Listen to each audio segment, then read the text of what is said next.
Ready? Thank you. Yes, sir.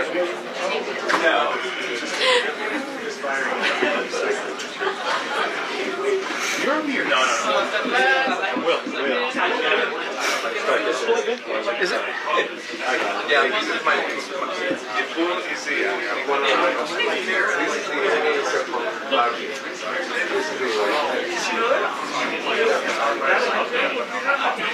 Yeah, because this is here. Hey, on the control panel, hit number 2 again for the lectern. Thank you.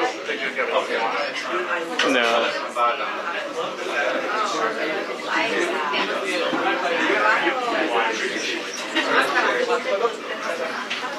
These are all the science.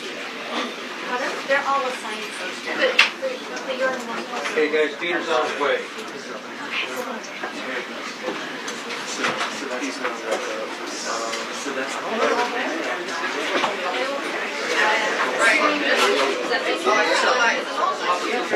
Oh, there it is. That's number 2. Okay. All right. Corey. The seal. They're doing it now. No, not that seal. This seal, the back seal. So we're good now on the podium. They're gonna raise the seal on the wall. Oh, who's doing the seal? We need to do it? Yeah, we just did it. Oh, okay. All right. Oh. Is that good? Is that good right there? Okay. Which one?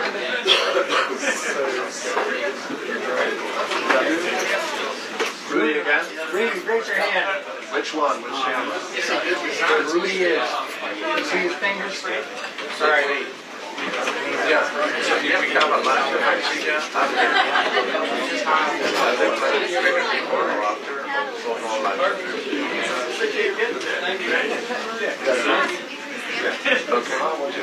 Okay. But we have to be ready. All right. Testing 1, 2, 3. Audio okay. test. 1, 2. Let me adjust these again. Bring these down. All right. Test 1, 2, 3. Good audio. Podium. All right.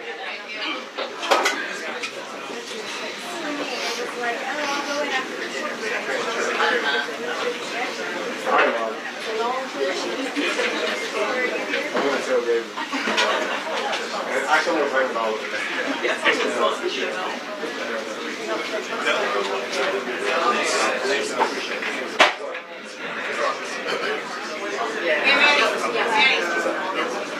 All right. Welcome. Y'all told him me? Joe. Joe. Strictly good day. That's right here.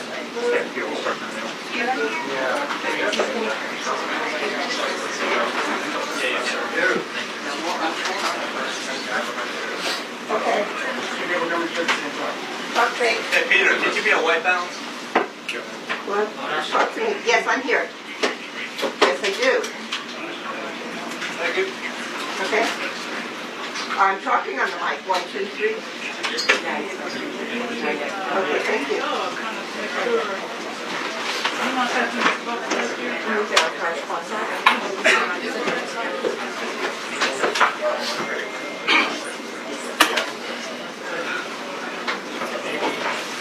Karen, Rachel coming?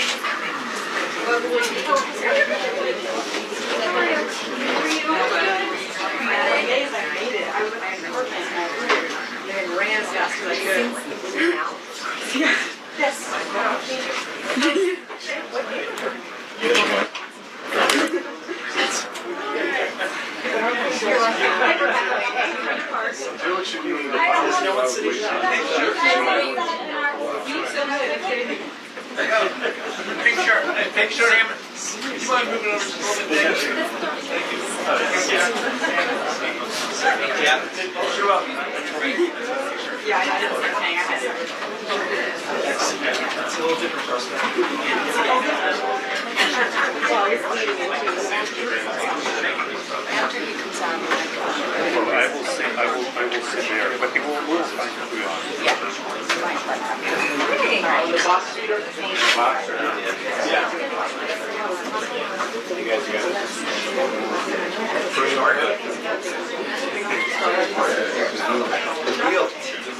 How about now, Jay? Oh, yeah, I went that last year. Okay. Got it.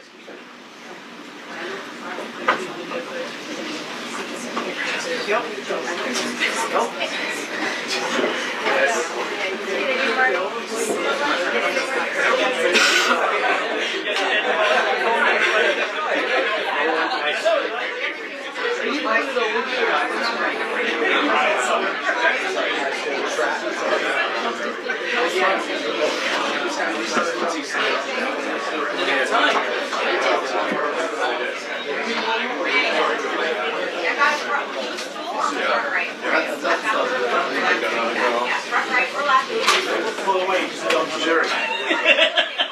Sure. Happy Friday. Oh my God, you're my name. Waiting for your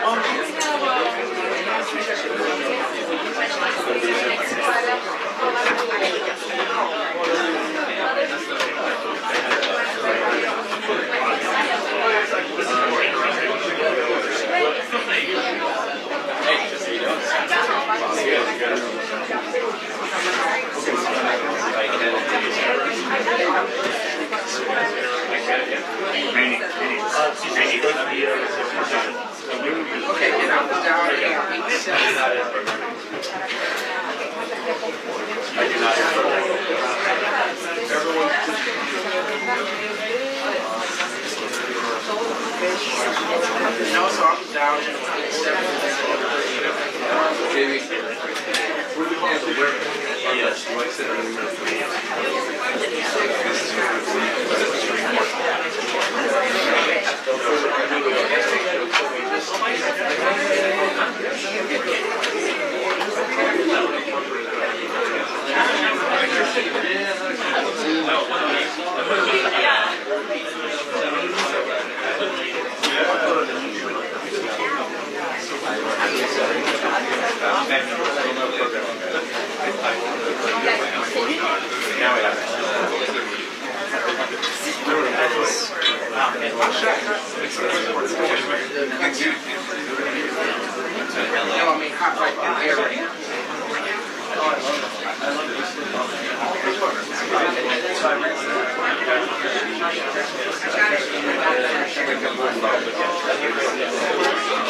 Actually, we're running away. But yes, new plane.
Hey, Rachel, just call. 1, 2, 3, 4, 5, 6, 7, 8.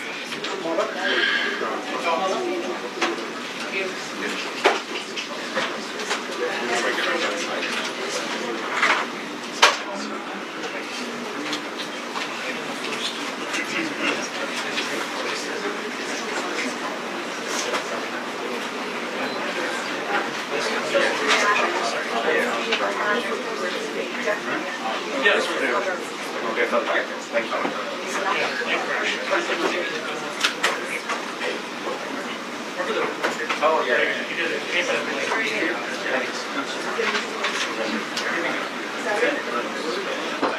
Sure.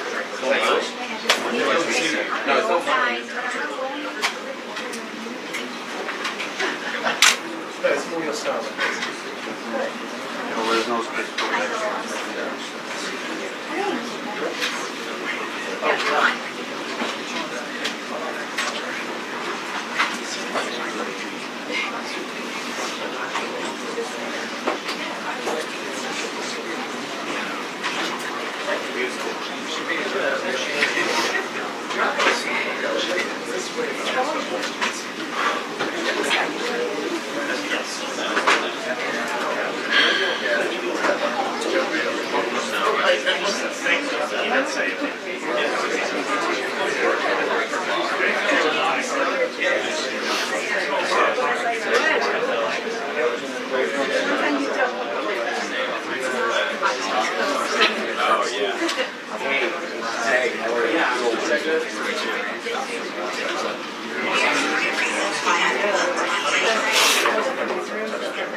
Steve is on 87.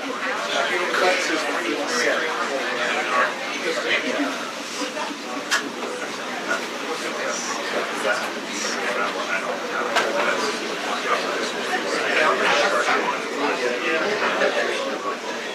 Steven cuts is 87. Send a text. Send a text.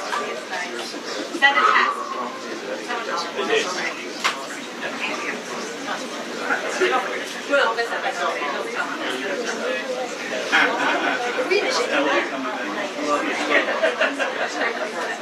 Dave, you could probably cut through that road. I would cover it through one person on that road.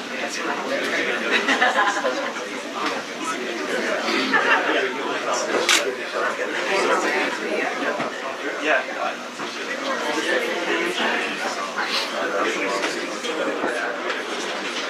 Well, there's no question this is the end of a fairly extraordinary week for President Trump. If you think back, it was less than a week ago on last Saturday night when he addressed the nation, talking about those extraordinary military strikes on Iran. Then, of course, he went to the NATO summit in The Hague, and now he, of course, is back here, and he's expected to, I'm told, celebrate what he explained earlier as a giant win by the U.S. Supreme Court. Talking about the birthright citizenship issue, of course, even though the court is going to rule on the merits of that later, but also just the idea of executive power. Well, if you step back here after the first 6 months or so of the Trump administration, of this presidency, it's clear this is his Supreme Court. This is one of the major differences from his first term in office, of course. He has 3 justices that he appointed on the Supreme Court, and the judiciary across the country also has many Trump appointees. Now, it's been a mixed bag, if you will, of rulings, as we've seen, but the ruling today by the court, it will not cause immediate relief. It will send many cases back to lower courts and open the door for class actions, but it signals one big question that all presidents have, certainly this president has, and that is the power of the executive branch, the power of the presidency. And throughout the ruling, and I'm told that the president was hearing some passages, his advisors were reading to him, that a single judge cannot block the executive branch. So that is something I expect him to talk about here at the press briefing. But it's also a moment for the president to talk about other challenges. He's staying in Washington this weekend, which is unusual. He normally goes to his golf club either at Easter during the summer or Mar-a-Lago in the winter. But until he's staying here to work with Senate Republicans, he wants them to get the job done, to pass his signature legislation by July 4th. That is very much an open question, the timing at least. So I expect the president is also to make some more sales pitches, if you will, on that. And there are some central questions hanging over that bill as well. Medicaid is valuable. It is not just about Medicaid. Even some Senate Republicans who are worried about the cuts in the bill, the effect it would have on rural hospitals across the country. So much on the line, much at stake for the president. But for now, at least, the end of the Supreme Court term certainly is something that the president would like to celebrate. What did you people like?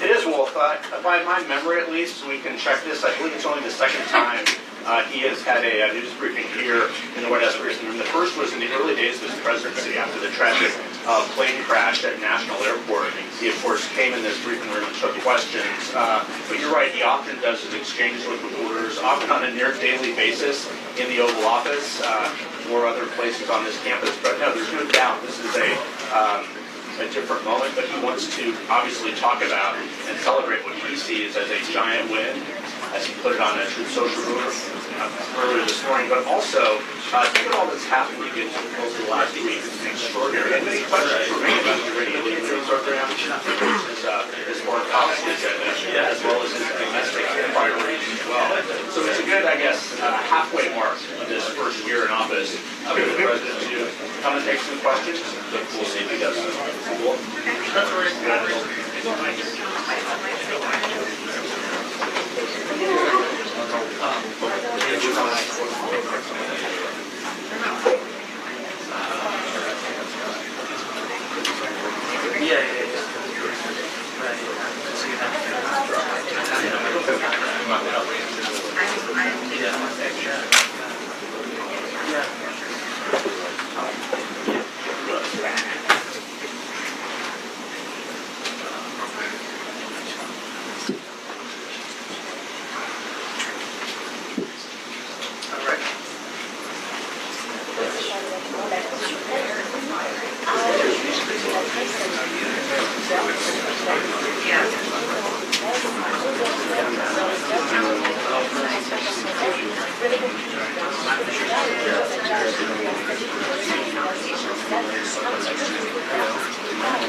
Yes, I can get you.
Until the briefing. 2 minutes until the briefing.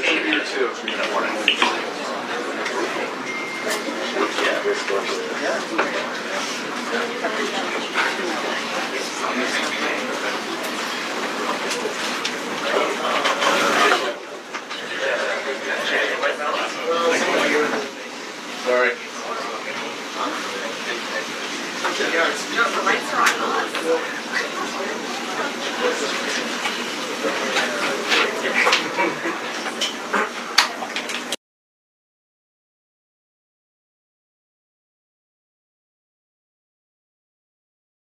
People, I want to thank Justice to interfere with.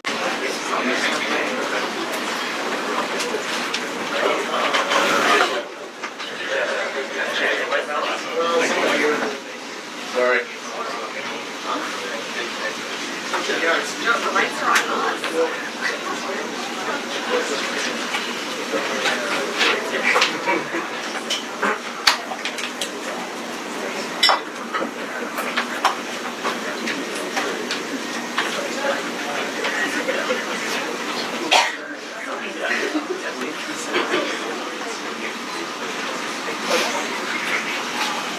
Good morning. Well, this was a big one, wasn't it? This was a big decision. An amazing decision, one that we're very happy about. This morning, the Supreme Court has delivered a monumental victory for the Constitution, the separation of powers, and the rule of law in striking down the excessive use of nationwide injunctions to interfere with the normal functioning of the executive branch. The Supreme Court has stopped the presidency itself. That's what they've done.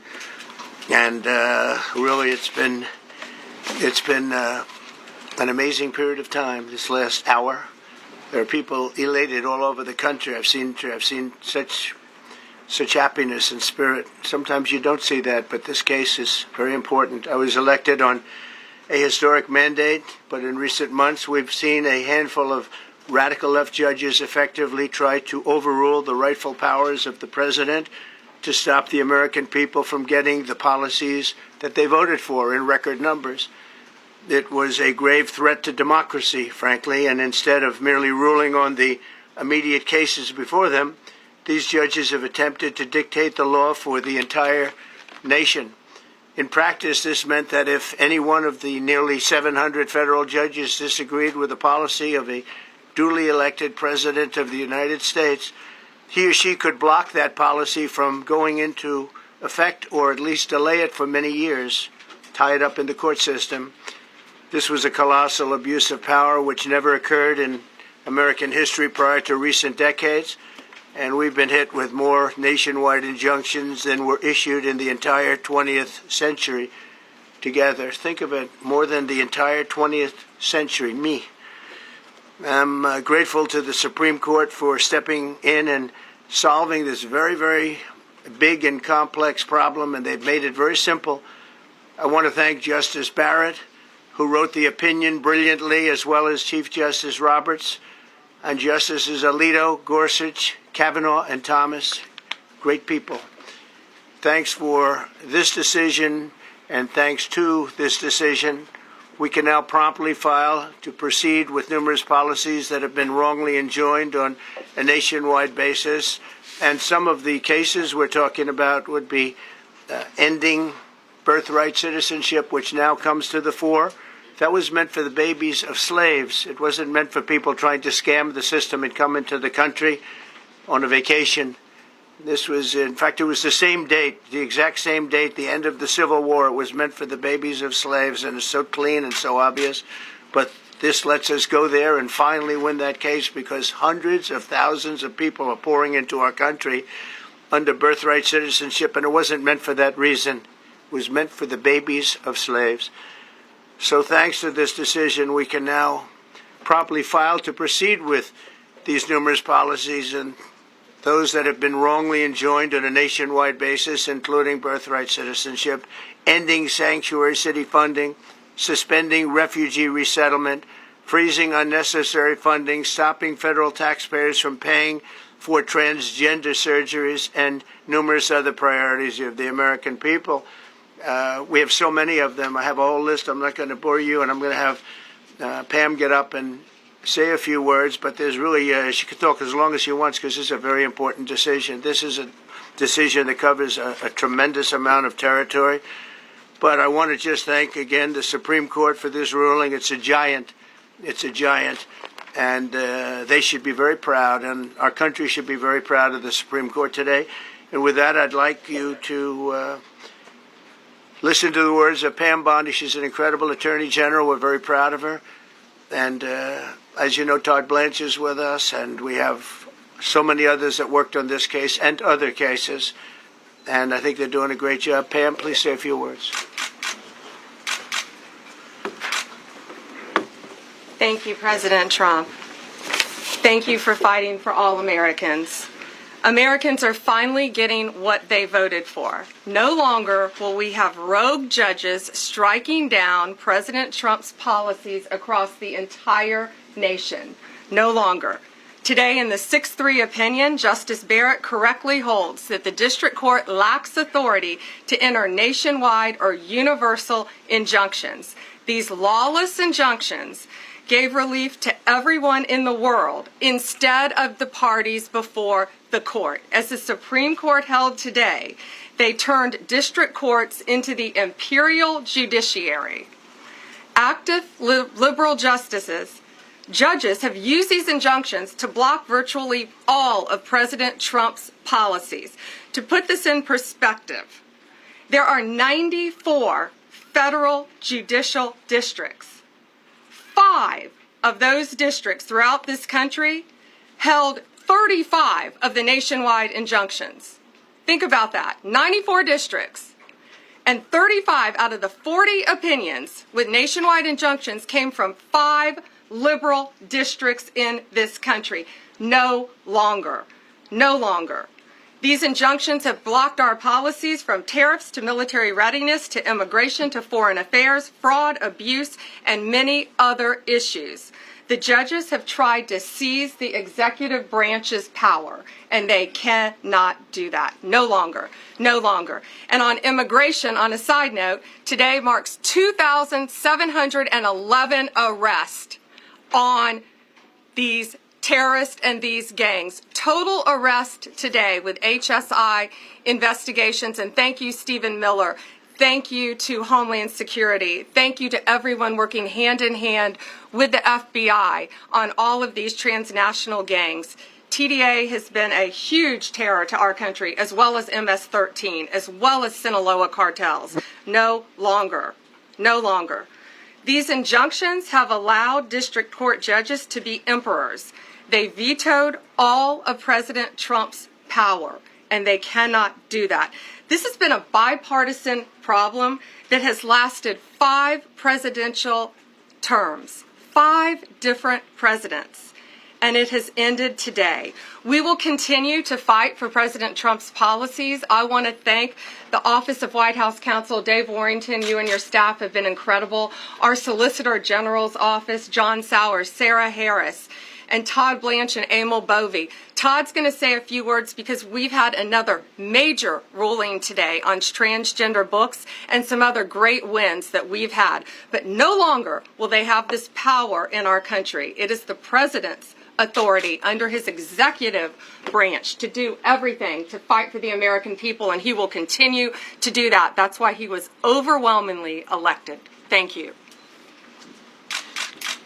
Thank you. Today's a great day for the rule of law. It's a great day for the Justice Department, and it's one that's been a long time coming, and one that every American should have been waiting for with bated breath. And so I echo what the President said and Attorney General Bondi, that the Supreme Court did a great thing today, not only for this administration, but for every American in this country.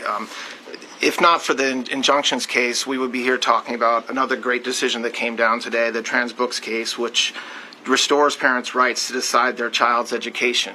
Seems like a basic idea, but it took the Supreme Court to set the record straight, and we thank them for that. And now that ruling allows parents to opt out of dangerous trans ideology and make the decisions for their children that they believe is correct. And so we thank the Supreme Court for that. There's been multiple decisions over the past several weeks that just show why this nationwide injunction ban had to happen.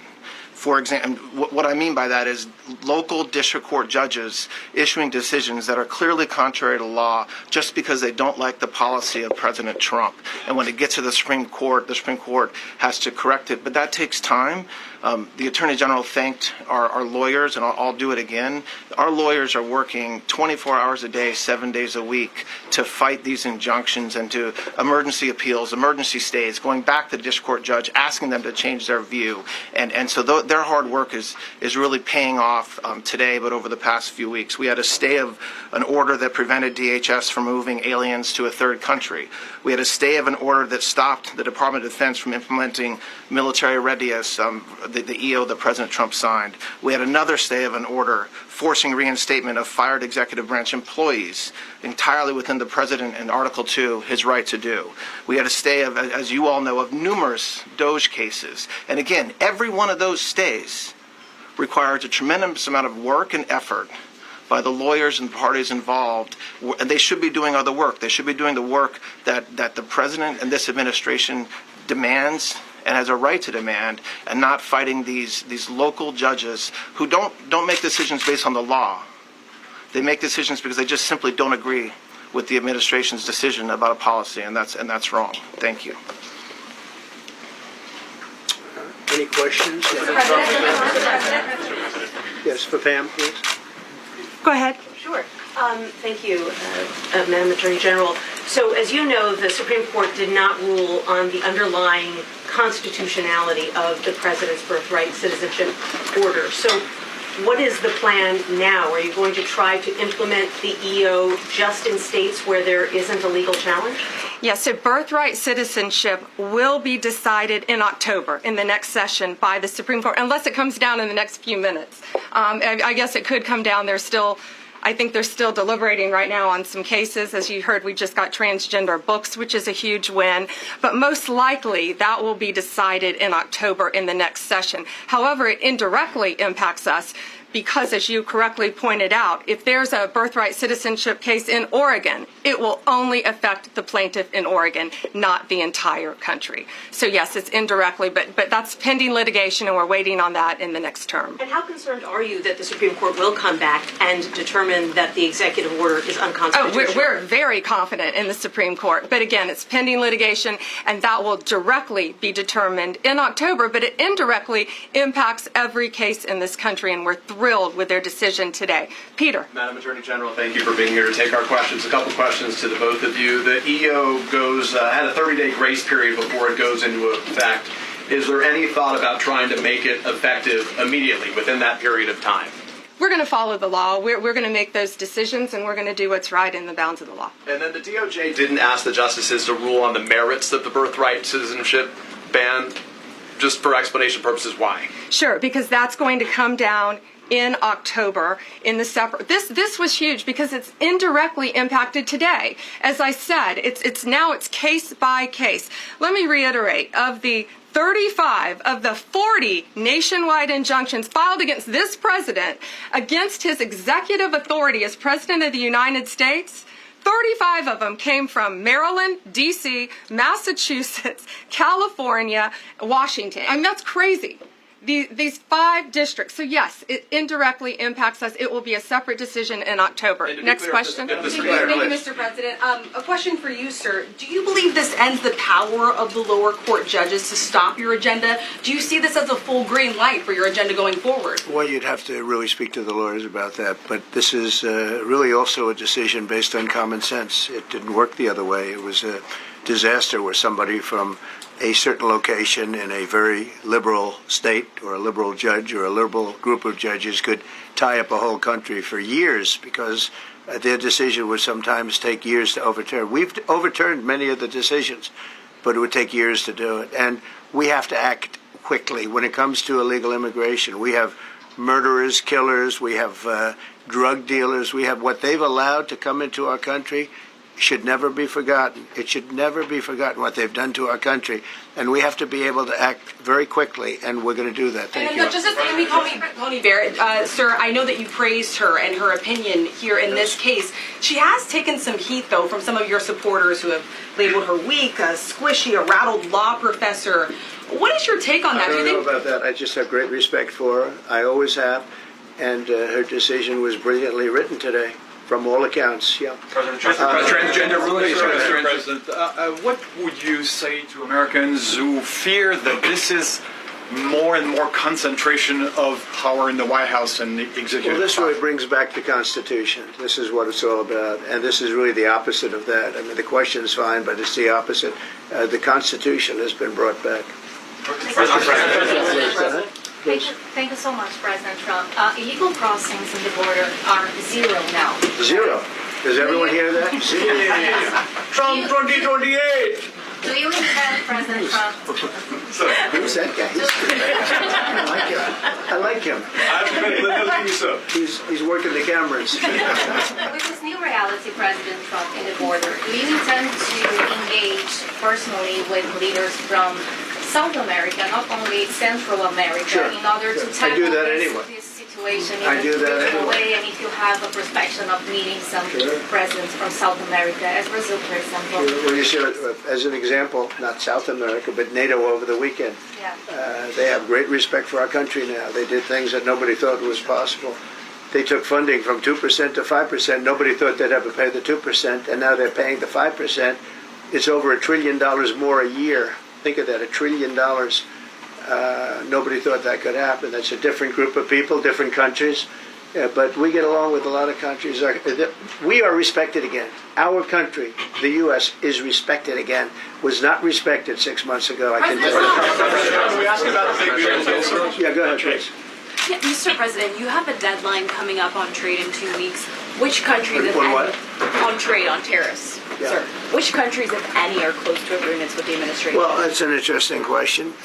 We've made a deal with China. We've made a deal with probably 4 or 5 different countries. With the UK, it was a great deal for both. And we're in the process of making some others. But ultimately, in fact, Scott is here. And Howard Lutnick, these two guys have been doing an incredible job, and the people that work with them have been doing an incredible job. But, we have 200 countries, you could say 200 countries plus. We can't do that. So at a certain point over the next week and a half or so, or maybe before, we're going to send out a letter. We talked to many of the countries, and we're just going to tell them what they have to pay to do business in the United States. And it's going to go very quickly. But some of the bigger countries, so India, I think we're going to reach a deal where we have the right to go in and trade. Right now it's restricted. You can't walk in there. You can't even think about it. We're looking to get a full trade barrier dropping, which is unthinkable. And I'm not sure that that's going to happen. But as of this moment, we've agreed to that, go into Indian trade. We're going to be trading in China. That's going to come a little bit down the road, but we're going to be trading in China. We have a lot of great things going, and we're getting along with countries, but some will be disappointed because they're going to have to pay tariffs. And we've taken in already hundreds of billions of dollars in tariffs. No inflation. The only problem we have is we have a Fed guy that doesn't understand what's happening, and it would be great if he'd lower the rate because we'd be able to borrow a lot cheaper. Yeah, go ahead, please. Why don't we keep it on this subject? This is such a big subject. You know what? Trade is so big, but this, I don't know, in a certain way, this might be bigger than trade. I think this is bigger than trade. Yes, please, go ahead. I was wondering, though, if you could... Go ahead. Sir, on the transgender ruling, the Supreme Court ruling that parents with religious objections can pull their kids out of public school lessons that use LGBTQ materials. Pam brought it up. Your reaction to that ruling today, sir? I think the ruling was a great ruling, and I think it's a great ruling for parents.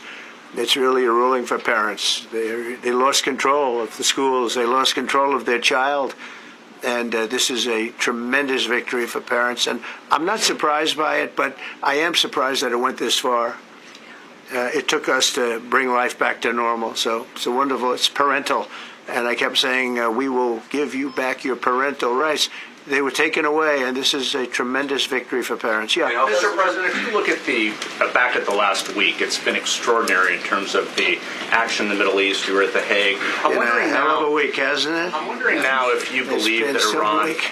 I'm wondering now, sir, if you believe that Iran has given up its long history of ambitions with nuclear weapons, or what you would like to see from them to prove that they do, and what type of meetings is your administration looking for next week with Iran? So Iran wants to meet. As you know, their sites were obliterated. They're very evil nuclear sites. Now has been proven. We had some fake news for a little while. The same people that covered the Hunter Biden laptop was from Russia. The same people that did 3 or 4 other Russia hoax. But on their ambition. No, wait, just listen. They came up with something that delayed the credit that our great pilots and these great what talent that was, and they hit it right down in the spot, 52,000 feet. Think of this dark, no moon, you couldn't see a thing, and they hit the refrigerator door, as they say. That's the size of a target, and overwhelmingly, and it's amazing what was done. We're the only ones that could have done it, and we took out the other 2 of the other sites also. In addition to that, we finished them off. That was a very evil intention. I believe that, and again, time will tell, but I don't believe that they're going to go back into nuclear anytime soon. They spent over $1 trillion on nuclear, and they never got it together. And nothing was moved from the site, by the way. To do that is very dangerous. It's very, very heavy material. Those cars were most likely the cars of Masons because they were pouring concrete at the top, at the hatch, as you know, the hatch going into the nuclear site. They wanted to reinforce it, and they had some Masons there pouring concrete. By the way, that concrete was obliterated. It hit exactly at the concrete. I don't think it had a chance to dry. But everything's down there. It's under millions of tons of rock. Please. Yes. Your administration has said that El Salvador is one of the safest countries in the hemisphere. So why haven't you yet canceled temporary protected status for that country? Was it part of the deal? Well, we'll take a look. We've had a great relationship with El Salvador. They have a fantastic leader. They built a massive prison system. And I don't know exactly why, but it's a hell of a system. And we bring people there, and when they go there, they don't get out. And frankly, when they hear they have to go there, they become very nice people. They become very nice people. It's a tough system, but it's a brilliant system, and it's a system done by a very, very good leader. We'll talk about El Salvador. A lot of respect. Yeah, please. Thank you. A question for you, and then a question for the Attorney General.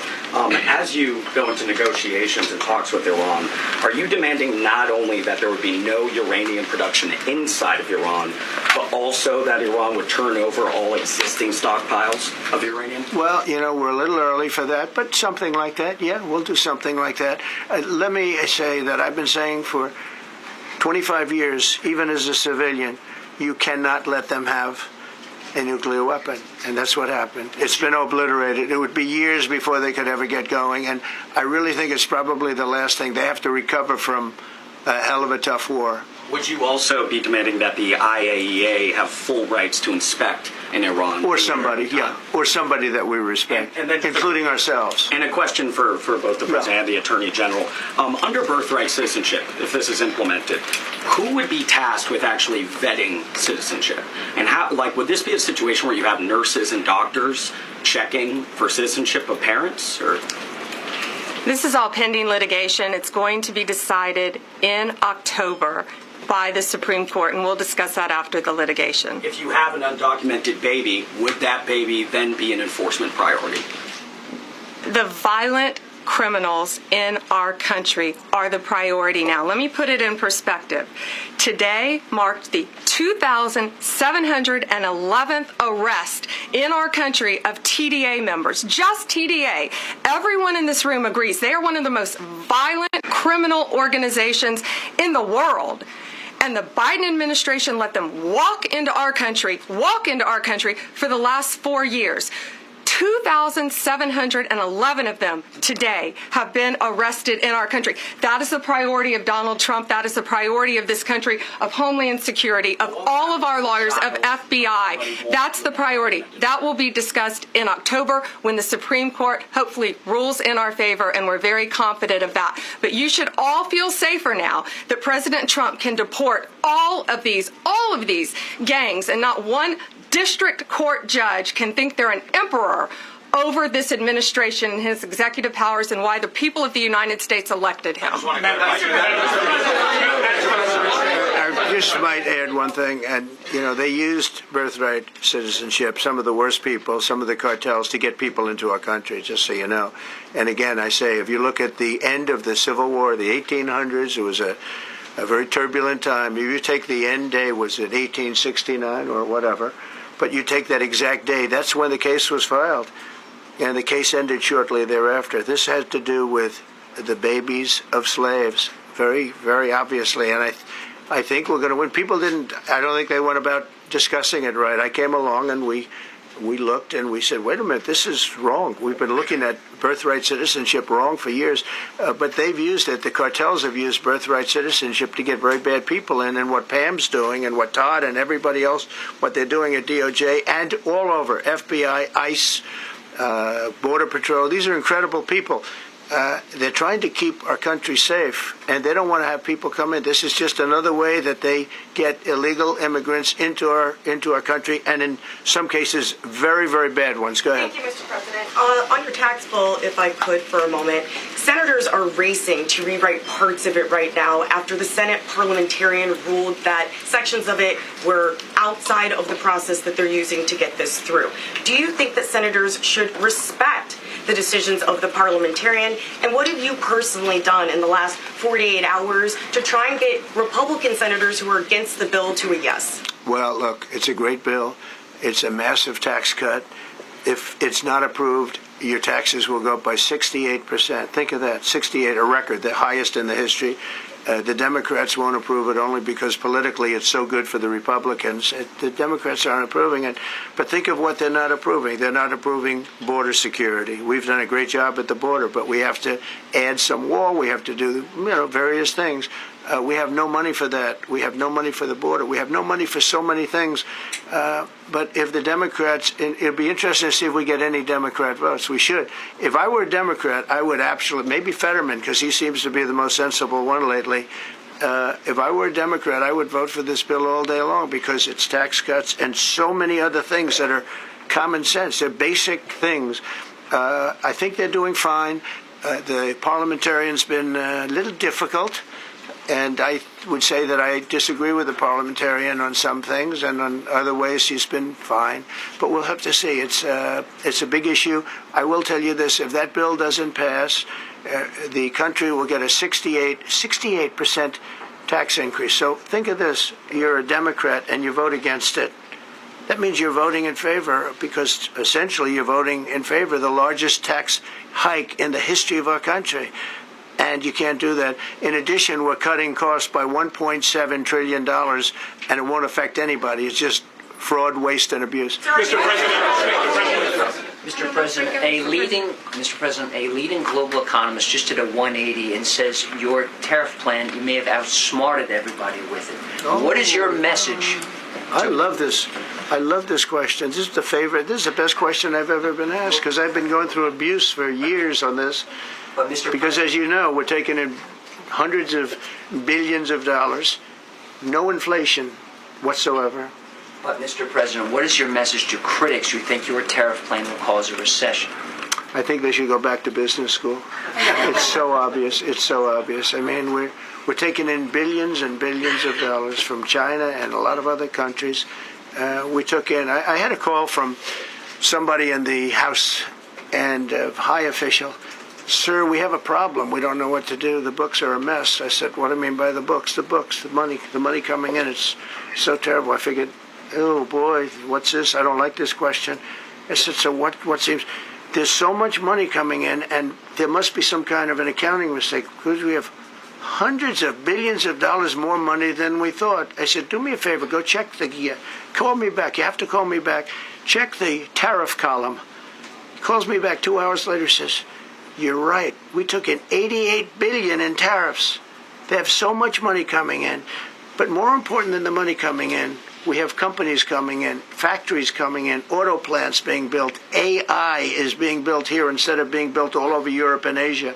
We have all of it. We have over $15 trillion, just about, Scott. I think we're right about that number. We went to Saudi Arabia. We went to Qatar. We went to UAE. Very smart people, very smart leaders, great leaders. And we took in $5.1 trillion just there without the tariffs. I mean, they also liked a thing called November 5th, November 6th, and November 7th. That was a very good little period of time. It's called the presidential election. You know, you used to have one-day election. Now you have it go over it. But even if you just took that little period, because it was pretty obvious it was going to be a landslide. And they like that, but they love the tariffs. I had Texas Instruments come in the other day, big company, and he said, we're putting in $60 billion into new plants and new equipment, new everything. Sir, you're going to keep the tariffs, aren't you? Because if I ever took the tariffs off, and we are going to absolutely keep it. And they're worried that somebody that, like this communist from New York, someday gets elected. I can't believe that's happening. That's a terrible thing for our country, by the way. He's a communist. We're going to go to a communistic state. That's so bad for New York. But the rest of the country is revolting against it. But if somebody got elected, they're afraid that if this was taken off, well, we're going to guarantee it's never going to be taken off. And again, we're taking in think of this, hundreds of billions of dollars. And they were all confused because they've never seen this before. You know, it's always the other way. We don't have enough money. So much money is coming in at levels that nobody's ever seen. But most importantly, we have factories being built, car plants being built, companies moving to our country like never before. If you look at $15 trillion, and that's only in a few months. You know, I haven't been here that long. Presidents, like the last one, was a disaster. He's the worst president in the history of our country, by the way. What he did on our border can never, ever be forgotten. To me, that's the worst of all the things. And he's done some terrible things, grossly incompetent. Nobody knew it was him, because I don't think it was him. I think it was whoever was controlling the auto pen. But our country is doing great. And those leaders and other leaders I just left, as you know, a large group of the most highly respected people. And that includes big countries. When you look at Germany and France and Spain, although Spain didn't come through, but they will. By the way, guaranteed they will. That was the only country that sort of tried to hold back on putting up the money. But just so you know, they said, it's unbelievable what's happened to the USA. You were a dead country. We didn't respect the country, the leader. You were dead as a doornail. once said to me, you went from being a dead country, you are right now the hottest country anywhere in the world. The whole world is talking about the USA, and everybody wants a part of it, and they're pouring into our country, and you're going to see those numbers. Thank you for that question.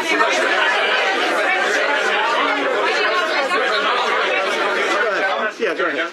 Thank you, Mr. President. I have a question about trade. Secretary Bessent has said that he hopes tariff deals with major partners will be done by Labor Day. So if some deals are not done by your July 9th deadline, will some countries' tariffs go back up, or will they stay where they are now? Well, there are some countries that are used to ripping us off, to be honest with you, and I don't want to name them, but you sort of can name them. And they're so used to just, taking billions and billions of, look, we had a trade deficit of more than $1 trillion. Think of a trade deficit.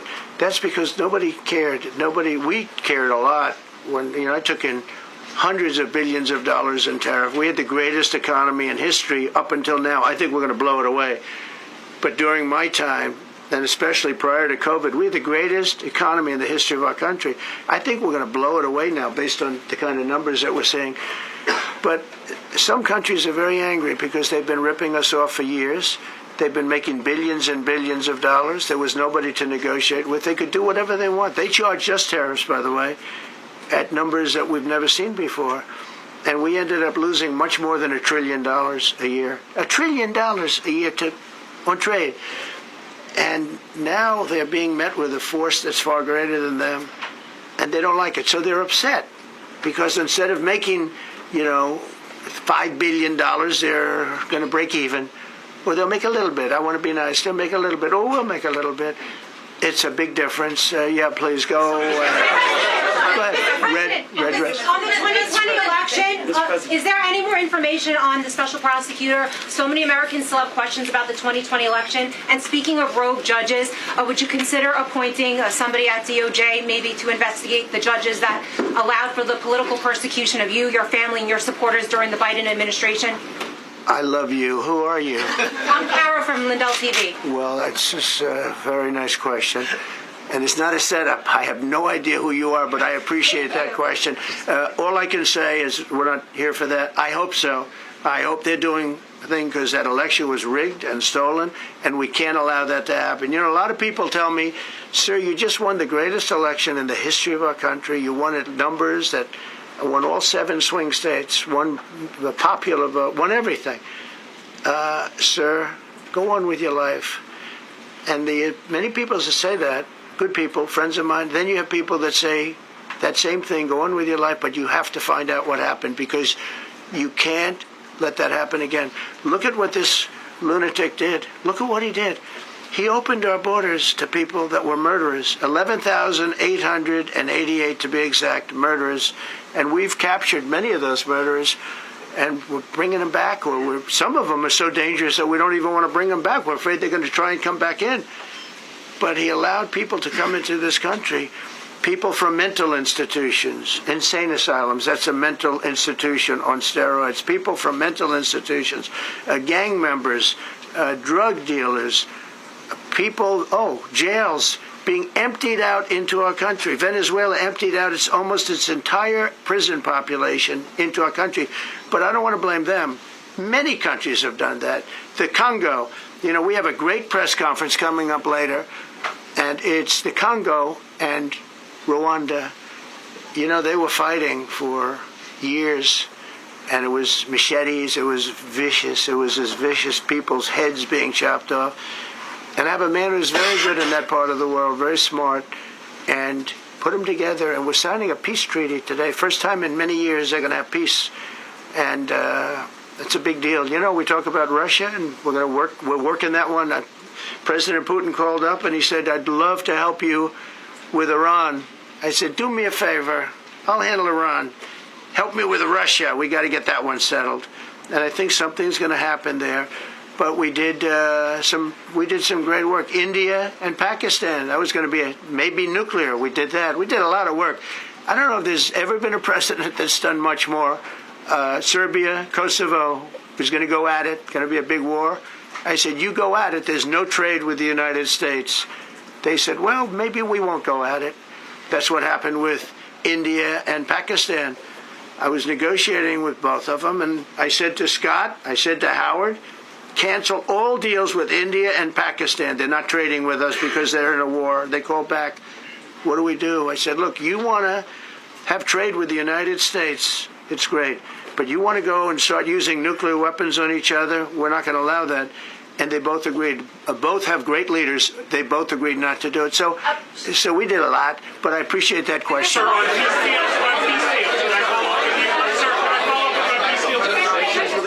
Thank you so much. Thank you, Mr. Orange. President. Thank you, Mr. President.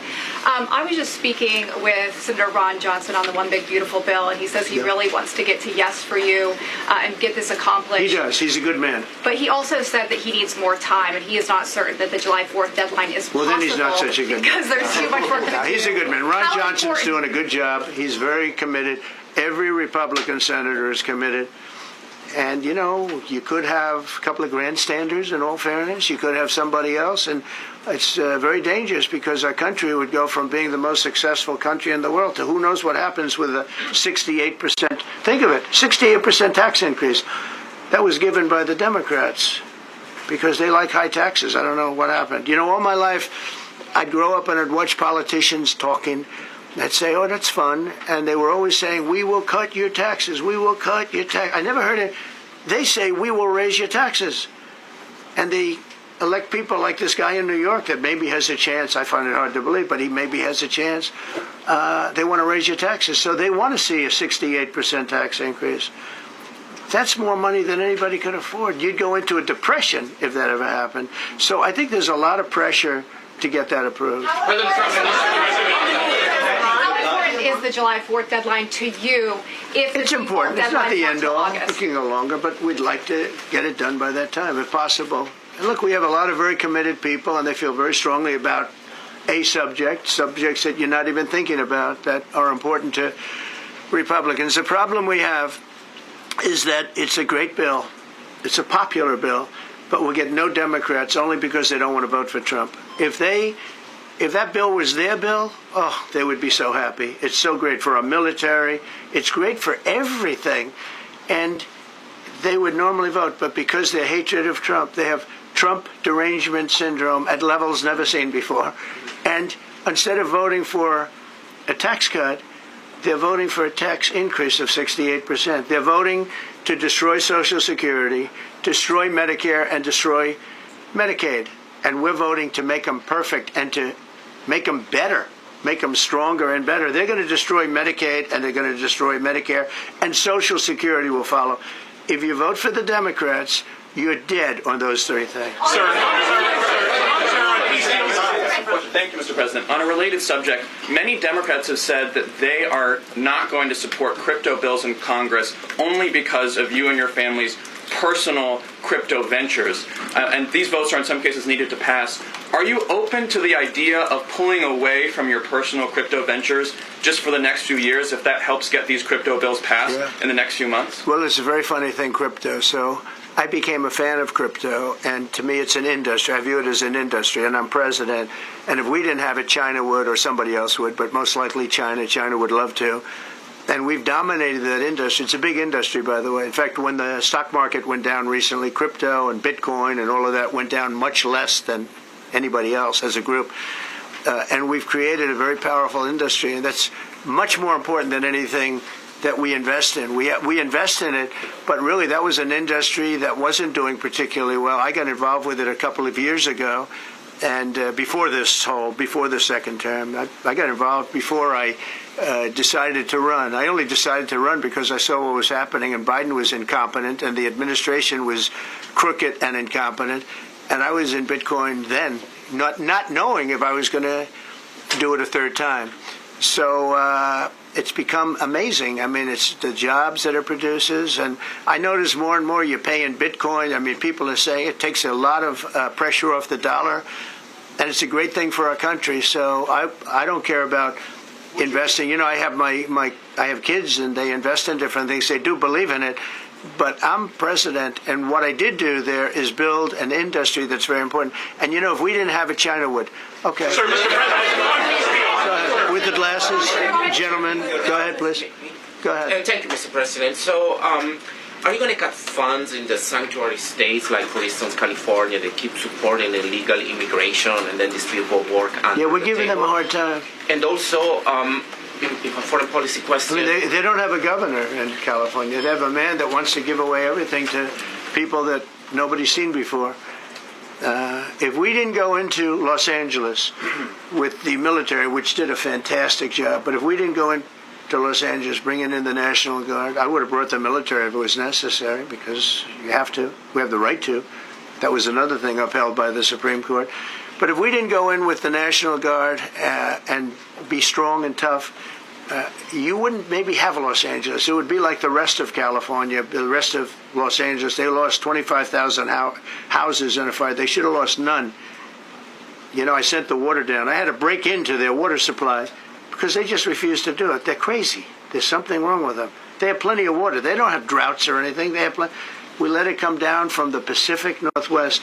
They routed all the water into the Pacific Ocean for environmental reasons, okay? And now you have 25,000 houses, none of which would have burned down if you had the water. They didn't have water. They didn't have water for the fire pumps. They didn't have water in the sprinkler systems that people put in. So the answer is we're going to work with governors. We're going to work with radical left Democrats and Democrats. And we're going to make it good for everybody. We'll have to stop the crime in those. In the case of the cities, I think I can say just about all cities with heavy crime are run by Democrats. Go ahead. 11 lives. Yeah, with the glasses. I'm with you. Go ahead, yes. International.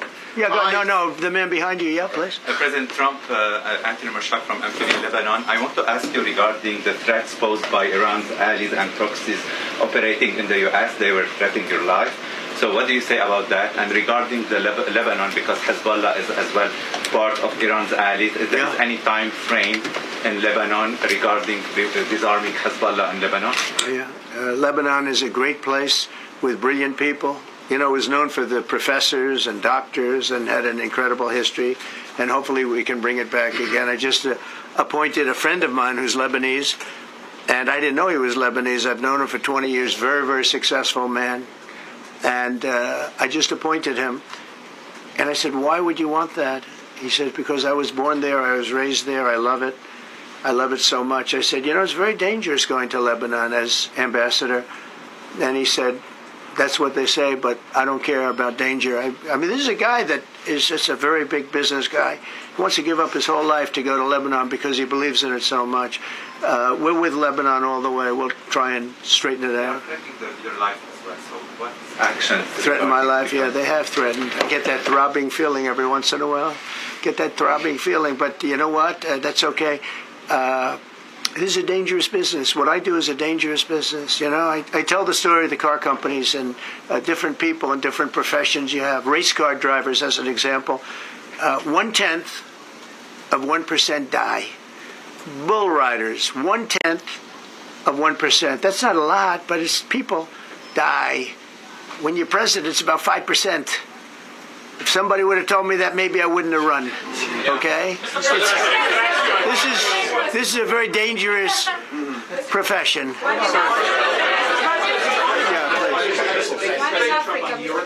By the way, so many questions. Should we keep this going, Pam? This is the opposite of Biden. Biden would take a half a question and he'd leave without answering it. Go ahead. On Iran. You tell me when it gets boring. Okay? If Iran. Are you from Iran? No, I'm not from Iran. I'm from the UK.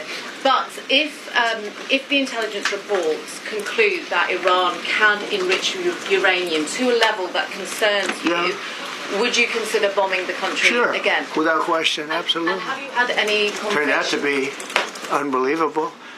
But, you know, our incredible flyers and I call them the shots, these guys are unbelievable. Think, from 52,000 feet, they hit the equivalent of a refrigerator door. They actually hit it right in the center, so it's much smaller than that. And just bomb after bomb going deeper, deeper, blowing up.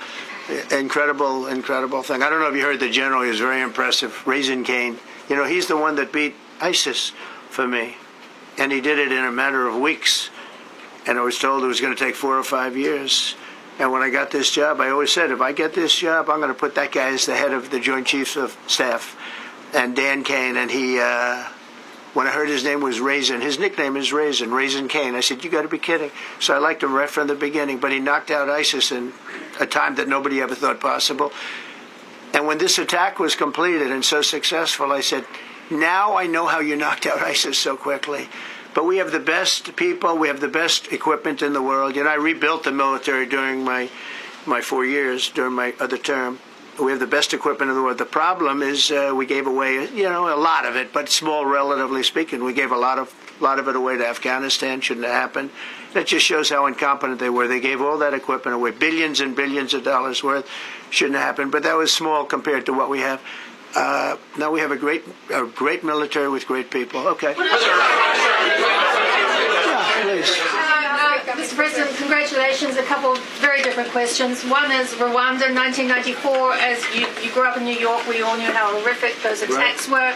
Congratulations on that treaty. There are talks that perhaps... That's going to take place today at 3 o'clock in the Oval Office. We're going to have a signing with Rwanda and the Congo. I have a follow-up. So I'm a little out of my league in that one because I didn't know too much about it. I knew one thing. They were going at it for many years and with machetes. It is one of the worst wars that anyone's ever seen.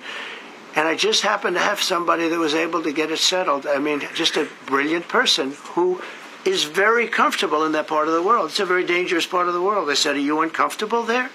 People are being killed. School children are being raided and killed. And I don't even want to say how, but as viciously as I've ever heard.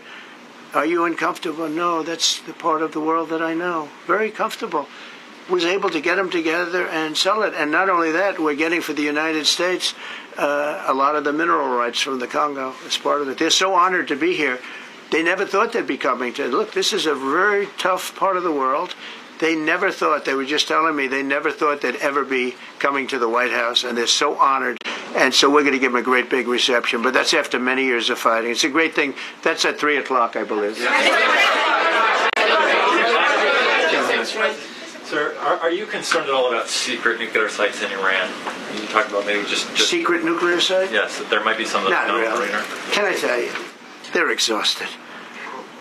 And Israel's exhausted too. And I dealt with both of them. And they both wanted it settled, both of them. And we did a great job, but they're exhausted. The last thing they're thinking about right now is nuclear. You know what they're thinking of? They're thinking about tomorrow, trying to live. It's such a mess. It's such a mess. The place was bombed to hell. And no, I'm not worried about it at all. And I'm putting out a little statement. I'm going to respond to the Ayatollah's statement yesterday that we won the war. Oh, God, we won the war. And I said, look, you're a man of great faith, a man who's highly respected in this country. You have to tell the truth. You got beat to hell. And Israel was beat up too. They were both beat up. And it was a great time to end it. It was quick. They got the hate out. There was a lot of hate. It would be great if they didn't have that hate. But the last thing they're thinking about is nuclear weapons right now. Please. Thank you, Mr. President. Iris Howe with NTD Research Media with the Epoch Times. Thank you so much for doing this. It's very refreshing for all of us here, It's a good group. in this room. It's refreshing? Very refreshing. Yes, we have had this and, for the I understand what you mean. So thank you so much for coming out here. Other than Caroline's done a great job. Right? Yes. You're referring to the past administration, not to Caroline, right? Yes. Back to the ruling today, if you don't mind. So you have always talked about winning for the American people. Right. How do you think today's ruling will enable you to further deliver for American families and workers across the country, not only when it comes to immigration, but also when it comes to trade, energy? What actions are most eager to move forward? Well, I think now? taking power away from these absolutely crazy radical left judges is a tremendous. This is such a big day. This is such a big day. It's like. It's sort of sad because we're doing the signing at 3 o'clock, and this may very well dominate the signing of a big war that was going on and really affecting the continent of. Think of it, the entire continent of Africa was being affected, and we're settling that war today, and this will probably be a headline. But this is a very big moment, and it gives gives power back to people that should have it, including Congress, including the presidency. And it only takes bad power away from judges. It really doesn't take power. It takes bad power, sick power, and unfair power. And it's really going to be, this is a very monumental decision. Yeah, please. Yeah, President, thank you very much. On July 9th, is that July 9th date set for tariffs to snap back? Or could there be a... We can do whatever we want. We could extend it. We could make it shorter. I'd like to make it shorter. I'd like to just send letters out to everybody. Congratulations, you're paying 25%. He doesn't want, he's a much nicer person than I am. Go ahead, do you finish it up? Who are you considering for the Federal Reserve then? And are you speeding up that process? I see Secretary... Oh, he's terrible. He's terrible. I mean, I have a list of things. We're like 38 on the list. We pay, Cameroon and different places are paying the same as us. Because, you have somebody sets a rate at 4% or 4.5%. It's hard to go out and say we should be paying 1% when you have your so-called experts doing it. And the sad part is, as per the question that you asked about tariffs, we've had the tariffs and we have less inflation than we had before. What we have is a hell of a lot more money, a hell of a lot more income, and we shouldn't be paying a rate like that. In other words, when we pay a rate, I'll tell you, each point is the equivalent of $300 billion. So if we had it down 3 points, because I think we should be at 1, you have Switzerland is at 0.25, in other words, 25% of 1%. And they're the number 1 right now, but we should be the number 1. And soon you're going to have, I think, you're going to have where the people will pay will pay, like we had a few years ago, where you put up money, you loan money, and I mean, you actually, instead of paying, you get paid. I love that. I don't know if it's any good, but I love it, where you put up money and you get paid. But we should be in a category, so we should be at the top of the list, not toward the bottom of the list. But we have a man who's not a smart man, and he probably has Trump derangement syndrome, and he's just not a smart person. What he's doing, though, he's hurting us for years to come, because if we borrow money at 2 points higher than we should be paying, that's $600 billion. Wouldn't you say those numbers are about right, Scott? So it's 2 points would be about 600, actually more than that, but about $600 billion, all because the guy doesn't want to lower the rates. He's doing the service, a very disservice, and then he goes up and talks about, I'd like to see costs come down. He gets up and he does his little thing for 5 minutes, and he goes out and he goes back to the beach. He goes, I'd like to see costs come down. Well, he could lower the interest cost by $900 billion a year. All he has to do is lower rates. And everybody's saying, I was watching some of the business shows today, and they're saying, Trump's right. He should really be cutting. The country's doing well. We have no inflation. Now, despite him, we're doing great. But if we got the rates down, we would be a rocket ship. So I think that'll be it. And I just want to thank everybody. This is a really big day. We've had a big week. We've had a big week. We've had a lot of victories this week. NATO was a tremendous victory. The war was a tremendous. Look, we were talking about this for 30 years, about Iran being nuclear. And all I said is it will not be nuclear, and it's not going to be nuclear. And I want to give credit to a lot of people, and most importantly to our great military. Boy, they put out that fire. Once that happened, once those bombs got dropped, that war was over. That war was over. But I just want to compliment them. Incredible. The general and all of his generals. Pete Hegseth was great. They all. And now I want to compliment Pam. A lot of genius went into this. People, if you don't say it exactly right, if the Supreme Court doesn't get it because it's incorrectly spoken about, and that happens. A lot of cases are lost because they don't say the right words. But I want to correct. She's going to go down as a great attorney general. I may change my mind about that. I don't know. Maybe someday I'll have call and say I was only kidding. She's going to go down as a great attorney general. This was a tremendous win, and we've had tremendous wins, but this was a tremendous win today. So I just want to congratulate you and Todd and your whole staff. Very brilliant people, and we can't forget John Sauer. That's right. Who is with. There's a medical emergency within his family, so he's taking care of that, and we said absolutely. So I just want to thank everybody very much. Thank you. Jeff Bezos on his wedding weekend. Thank you, Mr. President. Thank you, sir.